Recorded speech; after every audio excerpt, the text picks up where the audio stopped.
4 centimetre, 5 centimetre और 6 centimetre भुजाओं वाले एक त्रिभुज की रचना कीजिए और फिर इसके समरूप एक अन्य त्रिभुज की रचना हमें करनी है जिसकी भुजाएं दिए हुए त्रिभुज की संगत भुजाओं की 2/3 गुनी हो। तो सबसे पहले एक त्रिभुज की रचना करते हैं। तो त्रिभुज की भुजाएं दी हैं 4, 5 और 6 सेंटीमीटर। तो सबसे पहले हम क्या करते हैं, जो सबसे लंबी भुजा है यानी इसमें 6 सेंटीमीटर है वो हम खींचेंगे, लेकिन कोई ज़रूरी नहीं है, आप 4 सेंटीमीटर की भी खींच सकते हो, ठीक है। लेकिन अक्सर जो परंपरा प्रथा है कि इनमें से जो सबसे लंबी भुजा है उसको सबसे पहले लेते हैं। तो हम यहाँ पर 6 सेंटीमीटर की लाइन यहाँ पे ड्रॉ करेंगे। तो हमें त्रिभुज की एक साइड तो मिल गई है, त्रिभुज की बाकी 2 साइड कैसे मिलेंगी, इसको मैं BC नाम दे देता हूँ। लेकिन जो A बिंदु है वो कैसे मिलेगा, इसके लिए हम क्या करेंगे, देखो प्रकार की सहायता से 2 चाप बनाएंगे। तो यहाँ पर देखो ये है 6 सेंटीमीटर। अब जो बाकी 2 भुजाएं हैं उनकी लंबाई 4 सेंटीमीटर और 5 सेंटीमीटर है। तो हम क्या करेंगे कि लंबाई नापेंगे 4 सेंटीमीटर की यहाँ पर। तो 4 सेंटीमीटर की लंबाई होती है यहाँ से, ये है 4 सेंटीमीटर, ठीक है। तो 4 सेंटीमीटर हमने नाप दिया है और 4 सेंटीमीटर का चाप हम खींचेंगे यहाँ से।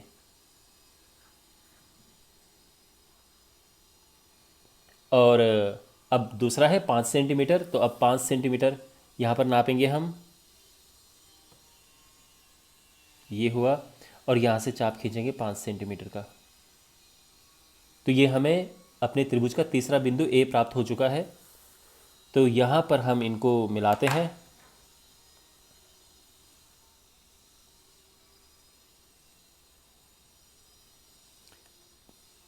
ये हमारे त्रिभुज का तीसरा शीर्ष है।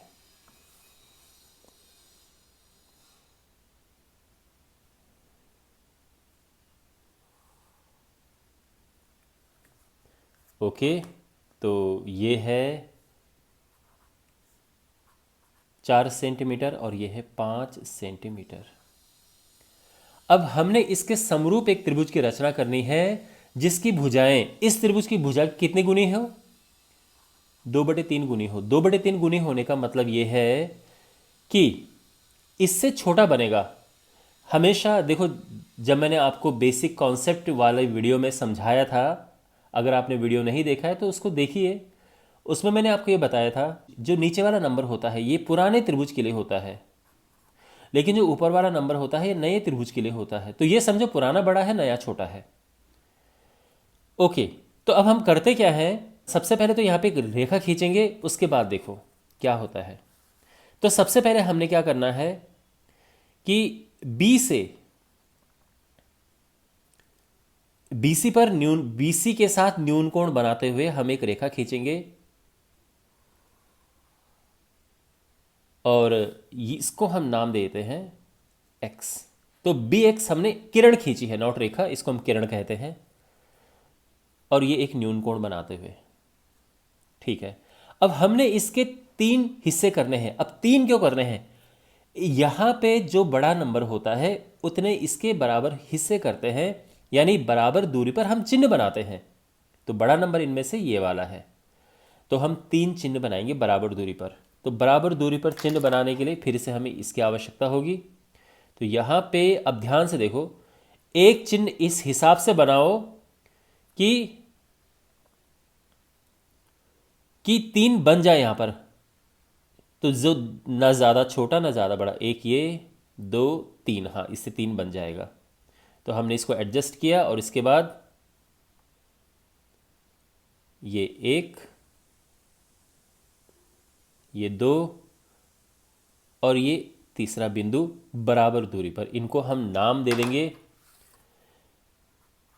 B1, B2, B3 का। फिर से मैं बता रहा हूं, 3 ही चिन्ह हमने क्यों बनाए बराबर दूरी पर, क्योंकि इनमें बड़ा नंबर 3 है। अगर यहां पर 5/3 होता तो हम 5 चिन्ह बनाते बराबर दूरी पर। बात समझ आ गई। अब अगला स्टेप ये है कि इससे हम इसको मिलाएंगे, B3 से C को ज्वाइन करेंगे, जो लास्ट वाला होता है बिंदु उससे ज्वाइन करते हैं।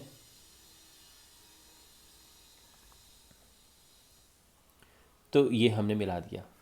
और अब हमें क्या करना है, देखो ये क्या लिखा है, 2 लिखा है, तो B2 से इसके समांतर एक रेखा खींचनी है। ठीक है, तो ध्यान रखना B2 मैं क्यों बोल रहा हूं, क्योंकि ये 2 लिखा है। अगर ये 1 लिखा होता तो मैं B1 से खींचता। तो इस बात का ध्यान रखना। यहां पर समांतर रेखा खींचने के लिए क्या करते हैं कि पहले ये चाप बनाते हैं और ऐसे ही हम यहां भी चाप बनाएंगे। ओके, ये 6 सेंटीमीटर थोड़ा ऊपर छोटा छोटा हमें लिख देना चाहिए, मैंने पहले से बड़ा लिख दिया। सो ओके, कोई बात नहीं। तो यहाँ पे अब इसको एडजस्ट करेंगे और देखेंगे कि ये कितनी दूरी पर आ रहा है। तो ये यहाँ पर ये आ रहा है ना, ये यहाँ भी हम ऐसा ही करेंगे, उतनी ही दूरी पर ये चाप खींचेंगे और ये यहाँ पर कट रहा है। तो हम यहाँ से यानी इस B2 से और ये जो कट रहा है वहाँ से होते हुए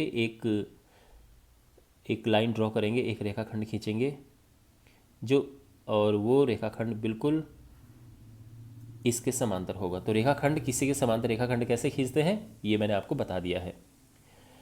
तो ये जो हमें बिंदु मिला है, ये बिंदु मिला है हमें C डैश, और अब हमें बिंदु चाहिए यहाँ पर A डैश। यानी देखो, जो त्रिभुज हमें चाहिए उसकी एक भुजा हमें प्राप्त हो चुकी है BC डैश। अब हमें उस त्रिभुज का अगला शीर्ष चाहिए, तो जो वो मिल जाएगा तो हम इसको मिला देंगे और वो हमारा अभीष्ट त्रिभुज हो जाएगा। तो देखो, इसके समांतर हमने रेखा खींची और फिर इस CA के समांतर भी हम एक रेखा खींचेंगे, C डैश A डैश। तो यहाँ से इसके समांतर रेखा खींचेंगे हम। तो ये चाप खींचा और ये खींचा। अब इसको एडजस्ट करेंगे हम यहाँ से। ठीक है, ये नापते हैं कि कितना बड़ा है ये एंगल। तो ये इतना बड़ा है, तो यहाँ पे ये हो गया, ऐसे ही इतना बड़ा। ठीक, तो हम इस C डैश और इस जहाँ पे कट रहा है, चाप जहाँ पर कट रहे हैं वहाँ से होते हुए हम ये खींचेंगे लाइन, ये। तो ये जो है हमें A डैश प्राप्त हो चुका है